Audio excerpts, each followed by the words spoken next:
ప్రియులారా, మన ప్రభు అయిన యేసుక్రీస్తు నామంలో మీకు శుభోదయం. ఆయనను గూర్చి అనుదిన ఆత్మీయ ఆహారం, ఫిబ్రవరి 23 ప్రభుదినం. నేటి మన ధ్యాన లేఖనం కొరింథీయులకు రాసిన 2వ పత్రిక 5వ అధ్యాయం 10వ వచనం.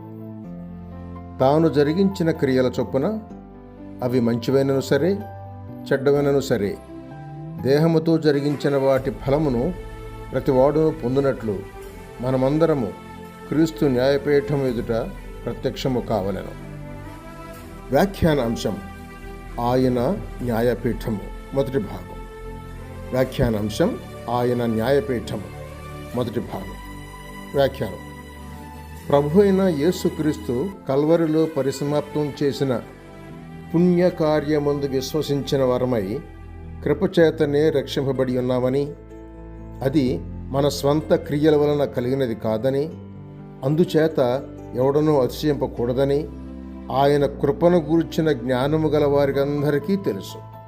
అయితే కృపను గూర్చిన సత్య సిద్ధాంతంతో పాటు సత్క్రియలను గూర్చిన బోధ కూడా బైబిల్లో ఉన్నదనే సంగతి మనం కొన్నిసార్లు మర్చిపోతాం. సత్క్రియలను గూర్చిన బోధ నిజ క్రైస్తవుల కొరకే గాని రక్షణానుభవం లేని వారికి కాదు. మరియు మనము వాటి యందు నడుచుకొనవలెనని, మనము క్రీస్తు యేసునందు సృష్టింపబడిన వారమై ఆయన చేసిన పని ఉన్నాము అని ఎఫెసీ పత్రిక 2వ అధ్యాయం 10వ వచనం చెప్తోంది. కొరింథీయుల 2వ పత్రికలో మన పాఠ ప్రారంభ వాక్యం ఉంది.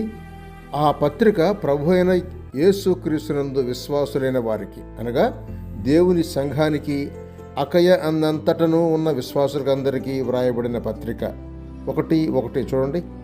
కనుక అపొస్తలుడైన పౌలు నిజ క్రైస్తవులకు మనమందరము క్రీస్తు న్యాయపీఠము ఎదుట ప్రత్యక్షము కావలను అని వ్రాస్తున్నాడు. అయితే క్రీస్తు యేసునందున్న వారికి ఏ శిక్షా విధియు లేదని రోమపత్రిక 8:1 ఉంది. నా మాట విని నన్ను పంపిన వాని యందు విశ్వాసముంచువాడు తీర్పులోకి రాక మరణంలో నుండి జీవంలోనికి దాటి ఉన్నాడు అని యోహాను సువార్త 5వ అధ్యాయం 24వ వచనంలో ప్రభు తానే చెప్పాడు. దేవుడు మన పాపాన్ని ఎన్నటికీ జ్ఞాపకం చేసుకొనడు అని హెబ్రీ పత్రిక 10వ అధ్యాయం 17వ వచనంలో ఉంది. అలాగైతే క్రీస్తునందు విశ్వాసకి తీర్పు ఏమిటి? అది ఎలా ఉంటుంది? గమనించండి. న్యాయపీఠము అని 2వ కొరింథీ 5వ అధ్యాయం 10వ వచనంలో ఉన్న మాట క్రొత్త నిబంధన మూల భాష అయిన గ్రీకులో బీమా అని ఉంది. బీమా అనగా ట్రిబ్యునల్, అనగా ఆటల పోటీ పందెములు ముగిసిన తరువాత విజేతల పేర్లు ప్రకటించి వారికి బహుమానాన్ని ఇచ్చే స్థానం. ఆ భావంతోనే జడ్జిమెంట్ సీట్, న్యాయపీఠం అనే మాట వాడబడి ఉంది. నిజంగా క్రైస్తవుడైన వాడు వాని పాపాల నిమిత్తమై తీర్పులోనికి రాడు. అవును, నిజ క్రైస్తవునికి పాపముల తీర్పు లేదు. ఎందుకంటే మన ప్రభు అయిన యేసుక్రీస్తు మన పాపములను మ్రాను మీద మోసుకొనెను. ఆయన మన అపరాధములను క్షమించెను. ఆయన రక్తం వలన మన పాపములకు సదాకాలమునకు సంపూర్ణమైన క్షమాపణను కలిగి ఉన్నది. ప్రభువు మన పాపములను పరిహరించెను.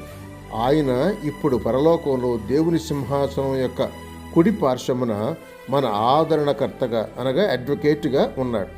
అయితే క్రీస్తునందు విశ్వాసి నిజముగా క్రైస్తవుడైనప్పటి నుండి రక్తంతో కొనబడిన దేవుని బిడ్డగా ఈ లోకంలో జీవించిన కాలమంతటిలో చేసిన క్రియలకు తగిన బహుమానం పొందుటకో లేక నష్టపోవుటకో బీమా ఎదుట, అనగా న్యాయపీఠము అను సింహాసనం ఎదుట ప్రత్యక్షం కావాలి.